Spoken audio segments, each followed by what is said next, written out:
I am a Jedi, like my father before me. Silly Jedi! Silly Jedi! Remember, the Force will be with you, always. You must unlearn what you have learned. Hello, what have we here? Hello there. At last! Where have you been? Nice of you guys to drop by. Ah, good. New acquisitions. I don't know. I have a bad feeling about this. Well, hello there. Hello, everybody. Welcome to Star Wars Car Talk. I'm Maurice from Jedi Toy Masters, and wowzers. Oh my goodness.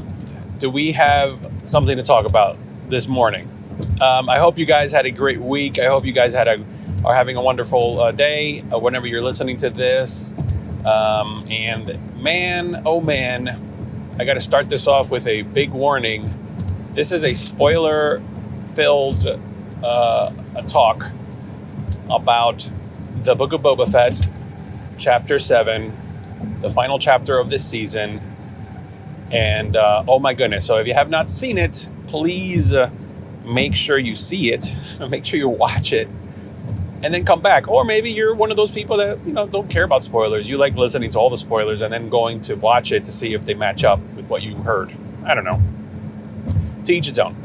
But anyway, yeah, we're going to talk Book of Boba Fett, and we're going to talk a little bit Hasbro this morning. But before we get into it, I just want to let you guys know, if you're watching this on YouTube, it would be wonderful if you just like and subscribe the video real quick. And let me know in the comments below, what was your favorite part of the Book of Boba Fett Chapter 7?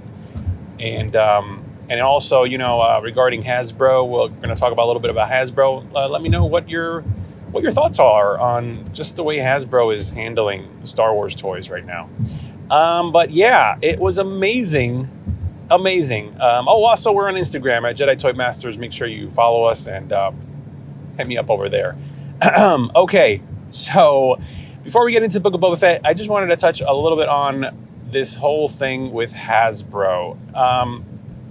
What I mean by that is, depending on when you're listening to this, this is recorded and aired the week that Chapter 7 of the Book of Boba Fett came out, and also Hasbro Pulse had a live stream, kind of like Fan First Wednesday, something like that, where they kind of announced some of the Star Wars stuff that's going to be coming out soon and down the pipe, and stuff that's going to be up for pre-order and all that stuff. And man, it is, if you're watching me right now on video, it's like super, super duper sunny. And I apologize that half of my face is just basically covered in sun. Anyway, so yeah, they did this whole Zoom presentation, 4 representatives from Hasbro with their Star Wars Book of Boba Fett t-shirts on, and it's cute. I'll just say that it's cute. It's cute that they, I don't deny that maybe some of these people are fans of Star Wars, because obviously, like, in all walks of life, there are fans of Star Wars. However, it must be really difficult for these people to have to put on a brave face and hit us with the information that they hit us with, thinking that we as fans are just going to buy into whatever they're saying and be okay with it. And this is what I'm talking about. They announce, we're going to have these are the new Black Series Archive Collection figures that we're going to re-release, and they make it sound like this is a huge deal, that they're re-releasing a couple of figures with maybe new paint apps or new face sculpts or whatever. But at the end of the day, that's all they do is re-release figures. So it's like we get 1 or 2 new figures, new characters every quarter or half a year, and then everything else is basically a re-release of a figure that already has been out. So excuse me. They announced kind of like these re-release figures, archive collection, and then they announced what's coming down the pipe oh, coming down the pipe in the archive collection, we're going to do this and we're going to do that, and it's going to be amazing. And, you know, you got this to look forward to at the tail end of 2023. So like a whole year and change from now. And then they do the same thing with Vintage Collection. They announce a few figures. They announce a few figures that are coming down the pipe. They did announce a couple of Black Series figures that I thought were interesting. They announced the pre-orders for the Bad Batch Black Series Echo and Omega, and who else? There was another. Oh, a Mandalorian Death Watch Trooper, and the old dude that originally wanted to capture the child Grogu from season 1 of Mando, and you know, it's great. Like I definitely am excited for those figures. However, you know, for those of us that actually, you know, are online and, you know, follow each other online and are active in the community, in the Star Wars toy community specifically, you know, we've seen pictures of certain Targets around the country that have already released these figures, like randomly. And they're talking, Hasbro's talking pre-orders for these start, and these don't come out until the fall of this year, fall 2022. And I'm just scratching my head like, why do they keep doing that? And then they're announcing things that are coming down the pipe that we won't see until 2023, and pre-orders for things for next year. You know, I know there's a couple of figures on Amazon that are up for pre-order, but they don't come out until like May of next year, 2023. And then there's stuff that's supposed to come out this year, but when you put it on pre-order, they always get, and I get it. I get the excuse of the supply shortage, the supply chain shortage, you know, the reality of the world we live in right now as far as supply and demand and how things are getting shipped to this country. Excuse me, I'm yawning. But I'm yawning because I am so tired of this nonsense with Hasbro. Would it kill them to just release these figures already? Just make them. Don't tell me that you're going to release them. Like, just release them. Or if you're going to release them, you know, that's one of the things I love about Apple. They make a big announcement and they hype you up, and then they say, yeah, and pre-orders for this start right now, and you'll get it next week, or you'll get it in 2 weeks. Like, they're not telling you about something that you're going to have to wait a year or more, but they want your money now. Like, they want you to pre-order it now. It's just so backwards. Like, it's so ridiculous. And a really good toy collector and a really good channel out there called Retro Blasting Michael. I mention him a lot because I definitely enjoy his content, and he has a lot of really strong opinions and good opinions. But he spoke recently, about a situation, and and the point that he was making was like, we act like the toy companies are doing us a favor, but the reality is that it's without us, there's no them. Like, it's really, we have the power because we're the buyer. Like, they're the ones taking the risk, and I get it. They're the ones taking the risk, so that's why they do pre-orders. That's why they do their little Kickstarter model. But at the end of the day, it's just kind of ridiculous that they hype up these figures that are not gonna be out for like a year, and it's like they're always characters. That's the other thing. They announce characters that they should have already had figures for. Like, whatever happened to, like, how, back in the good old days of Kenner, Kenner would get information from the production of the movies, and then they would make these figures. So that way, once the movie comes out, they actually had some figures that they can release. No, we don't do that anymore. Like, the episodes come out, the entire season of the Bad Batch comes out, and then like over a year later, we finally get all the characters from that show. It's so ridiculous. And then by the time we get that figure, that character probably looks completely different because he's on to the next thing. It's just so ridiculous. And I don't know what the solution is, how to remedy this nonsense, because that's what it is. It's just nonsense.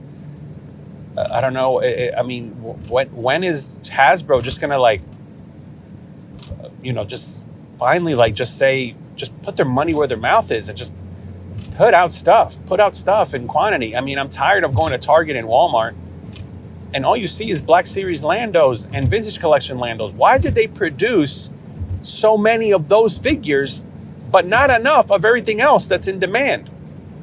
Like, if they have, that going back to that Hasbro post presentation, they got these four people there that are Star Wars fans, that they're so happy to be announcing these Star Wars figures. Oh, and this is my favorite figure. Oh man. Well, why don't these guys have a say in, if they're fans, if they truly are fans, they should know, hey, like, the fans are going to buy these figures. We should put these out there, like, in quantities. It makes no sense. It makes no sense. It's so frustrating. It is just so frustrating. But it's the way things are right now, and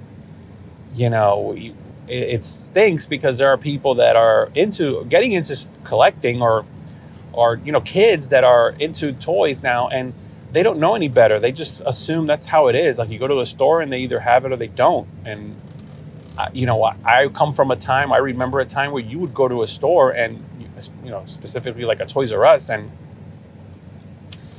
it was aisles and aisles and pegs full of figures. Like, you had your choice of the litter. It wasn't a matter of, oh man, I can only get this figure because that's all they had. It was like, oh my gosh, I wish I can get all of them, but my mom is only going to buy me 2 figures today. But look at all the figures that they have. I have to choose. Like, we actually had to choose. We had to choose what to get. It's pretty crazy. And now it's ridiculous. Now it's slim pickings. And although I will say this, I was out recently. I went to a Target and a Walmart by me where I live, and one thing I was impressed by is the amount of Fortnite toys that exist on the shelves at Walmart and Target. And also, there are these DC Comics figures that are like 3 3/4 inch that are now filling up pegs. I think Spin Masters makes them, and they're really cool figures. They're Oh, sorry about that. Let me just fix this.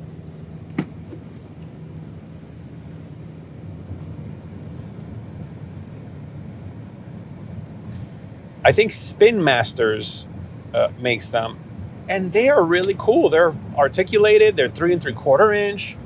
They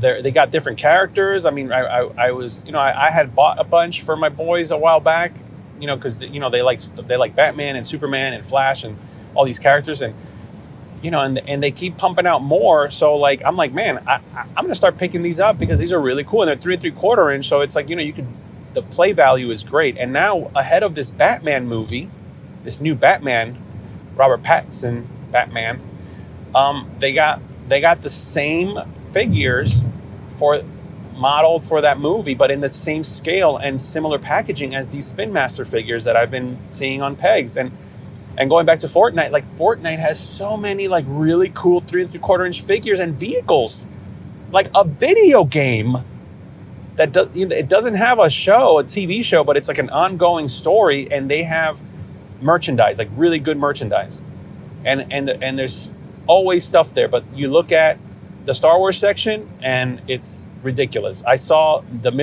Star Wars Mission Fleet stuff at a Walmart, like the vehicles, those little ships that come with a figure, in the clearance aisle, marked down 50% off, like half off.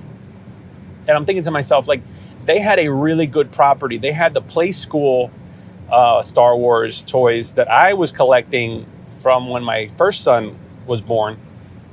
And I thought those were great because they were perfect for little kids, perfect for babies to toddlers to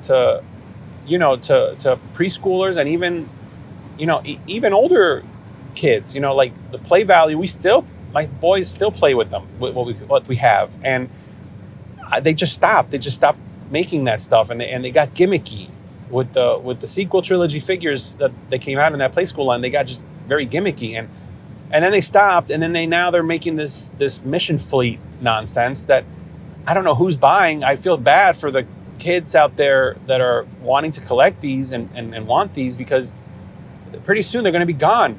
Like, they're not going to make any more. Like, it's going to be a failed line. It's on track to do that, to be a failed product line. And man, it's just so frustrating that you know what you see. And I know I've harked on this in the past, but I just wanted to mention it because, you know, especially after Hasbro Pulse they do this presentation, this song and dance, and it's the same song and dance that we're so used to. And then they have the audacity to show us this a really cool playset, the Jabba's Palace playset. Like the Jabba's Palace playset that we wish we had gotten when we were kids. They have the balls to basically present it and show it and say, yes, and we all this, and, you know, it comes with the Bib Fortuna figure, and it's, you know, modeled after the Book of Boba Fett, Jabba's Palace, and blah, blah, blah, blah, blah.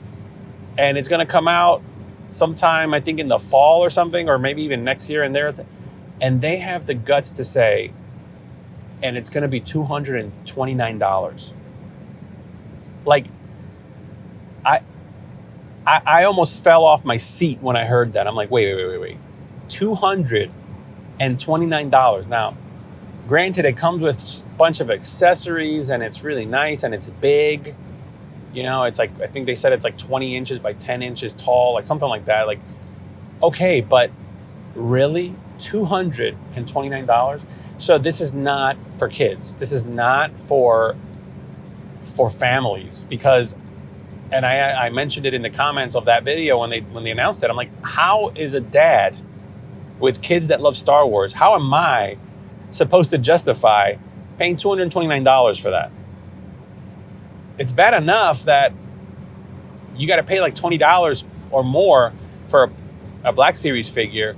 Or if you want a 3 3/4 inch figure, you can't even get 3 3/4 inch figures for less than like $12, $13, sometimes even more. Like, if those carbonized ones are like almost $20, they're like $17, $18. It's ridiculous, the price points.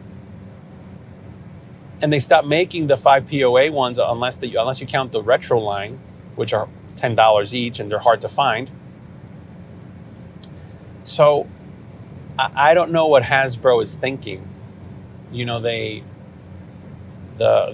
Razor Crest is starting to ship, and that thing is, I saw the unboxing video for that, and they make it seem like, well, this is great. The play value of this thing is amazing. All these compartments come off, and take it apart, put it back together.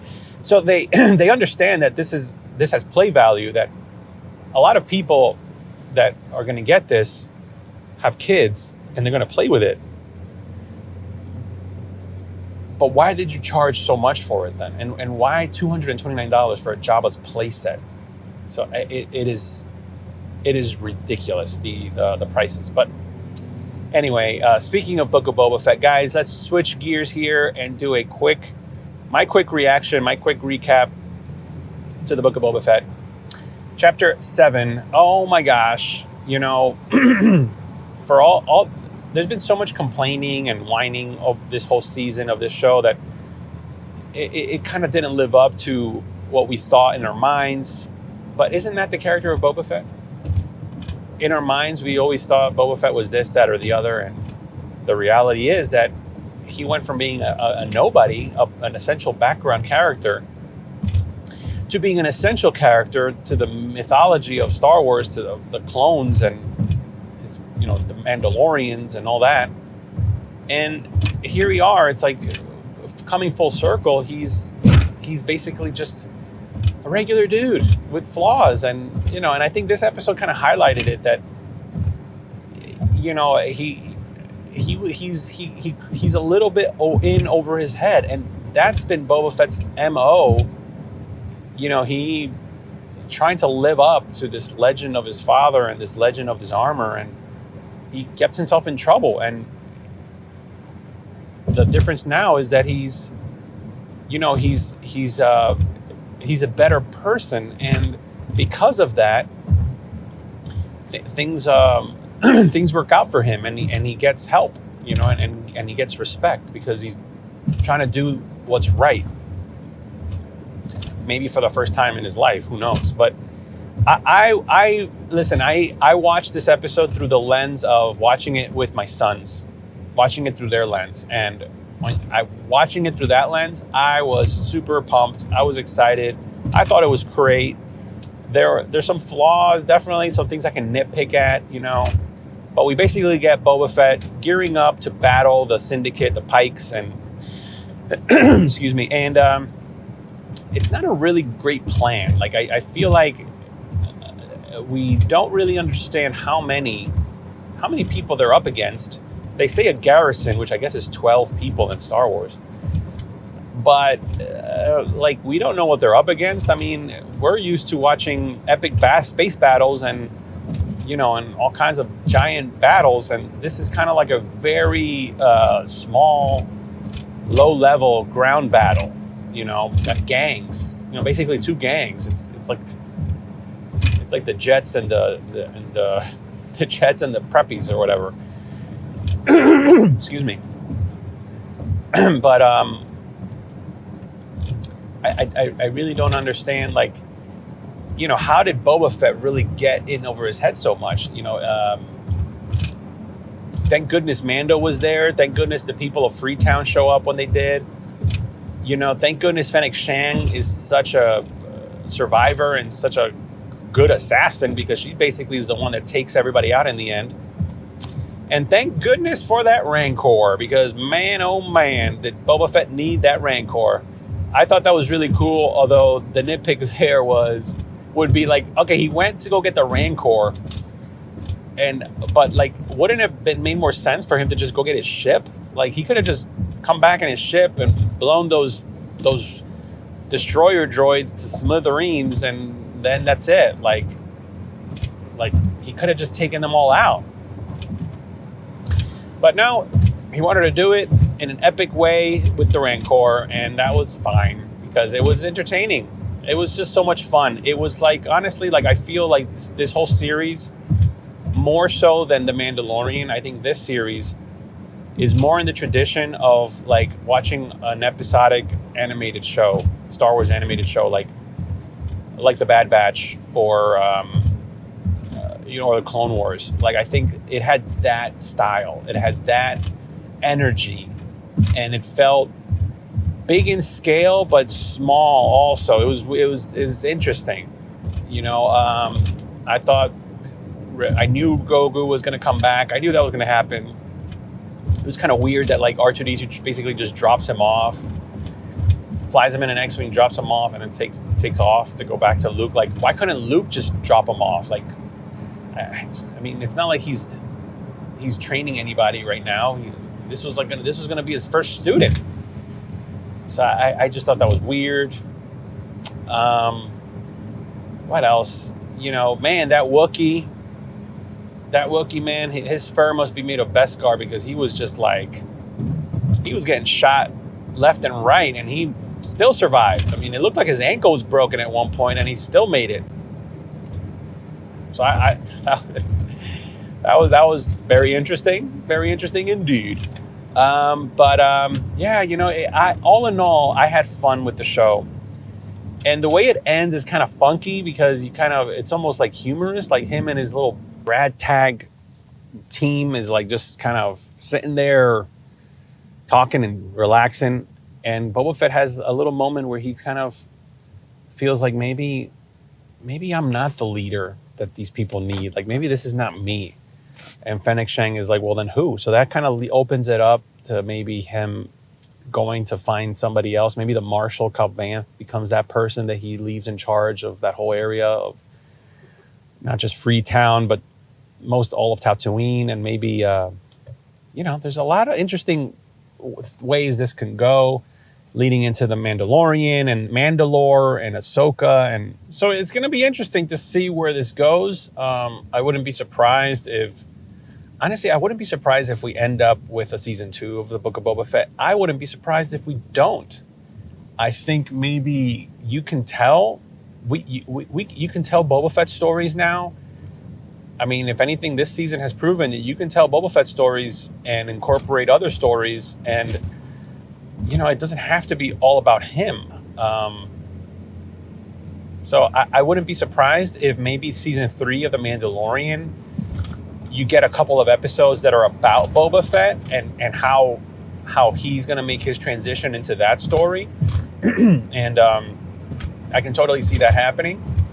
And I don't know if we'll get a season 2. I think this whole show, the Book of Boba Fett, was kind of like an experiment to see, like, can we tell weird stories like this? Like, and I've said this before, like, this show is like the most George Lucas show of anything that we've gotten that's Disney Star Wars. Like, I think this is the most George Lucas, and I think that's why we're kind of like weirded out about it, because it is very weird.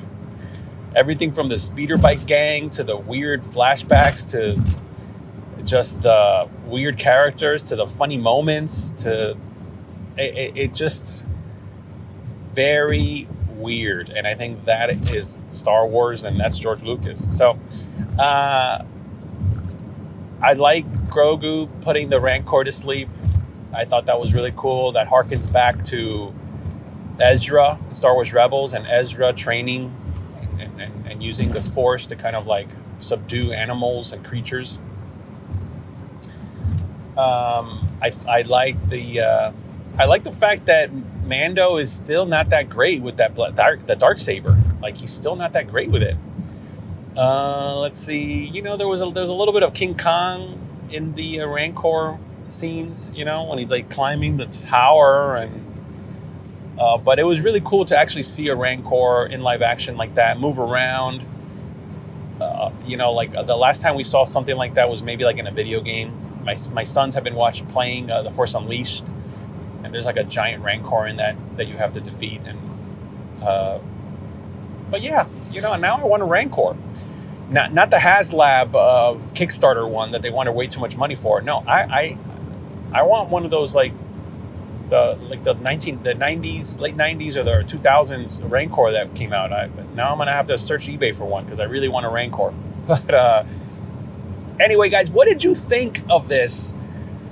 Where do we go from here? I personally really want to rewatch Mando season 1 and season 2 and the Book of Boba Fett, like as a trilogy. I want to rewatch it, and hopefully that'll bring me right to May, because May 23rd or 23rd we're getting the Obi-Wan series, which somebody mentioned that it's exactly 45 years after we saw Obi-Wan in A New Hope. We're going to see him in his own show, which I think that's really nice. It's like poetry, it rhymes, goes round and around in circles, as Mr. Lucas would say.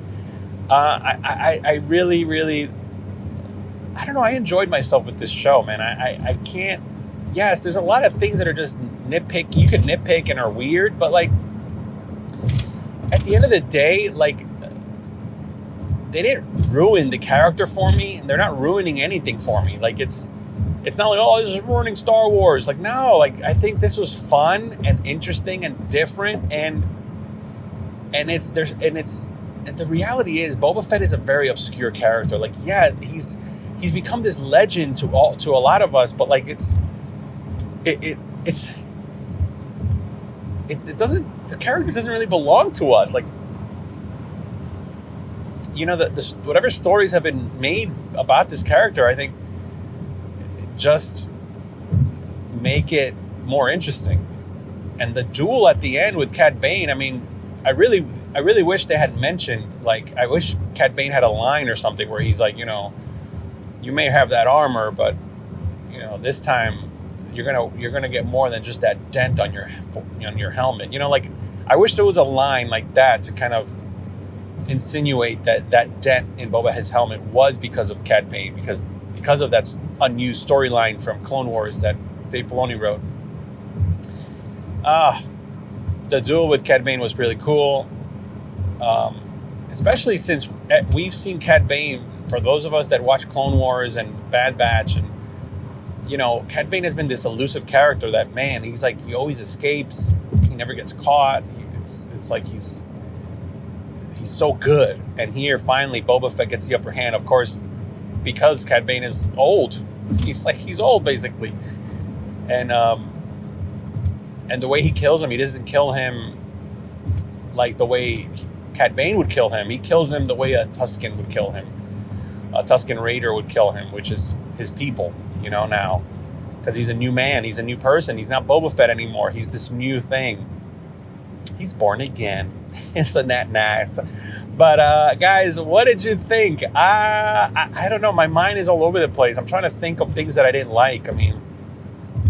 I feel like production-wise, the battle seemed very small, but I feel like it's because I just feel like they filmed this thing in like a giant parking lot, and they built sets, and they just kept moving the sets around to make it seem like they're in a different part of the city or whatever. And you know, you gotta imagine like these are just like giant sets with huge green screens behind them, and you know, and I just feel like the pikes, those fish guys, like they kept using the same 6 guys and moving them around, and they just kept getting shot and getting killed, and then they would get those guys and put them somewhere else, and you know, and that kind of made it seem like there were so many of them. But yeah, no more pikes. Now what's up with the syndicate? Like who's gonna come back and say, hey, you killed these people, we can't run spice through here now, what's going on? Like there's always a bigger fish, as Qui-Gon would say. So it's going to be interesting to see what happens in Mando Season 3 and in the Ahsoka series. You know, obviously Obi-Wan and Andor take place, you know, prior to any of this, because it takes place prior to A New Hope. We've already gotten word that Andor, we don't even know when Andor's coming out, and they already got approved for Season 2, so that's going to be interesting. What that show is about and what it leads into. Maybe it'll connect to Obi-Wan. Man, it's really cool, guys. It's just really cool. I'm bummed about the toys, bummed about the figures, bummed that you can't just go get a Boba Fett figure right now. It's just like ridiculous. But that's where we're at right now. But what did you guys think? Let me know in the comments below. Hit me up on Instagram at Jedi Toy Masters, and let's start a conversation there. What did I miss? Is there anything else that was a huge plot point miss or whatever? Like, I don't know. Like I like I said, my expectations for this show were never really high, and I never expected this show. I never expected to see Luke Skywalker in this show. So that was a huge thing. But yeah, guys, I don't know. I just like Star Wars. I'm really happy with where I am in my liking of Star Wars right now. Like, I was really cynical and bummed for a while with the sequel trilogy, but I really like this era, and I like where we're at, and I like these stories that we're exploring, and I like that it's weird and different. And I've gotten soft in my old age, but I've learned to kind of appreciate the prequels and appreciate the different time periods of Star Wars. Like, I'm pumped for where we're at. So, guys, again, let me know what you think. Happy Star Wars. And guys, I don't even know what I'm saying anymore. Like and subscribe, and I'll catch you next time. And remember, The Force will be with you, always.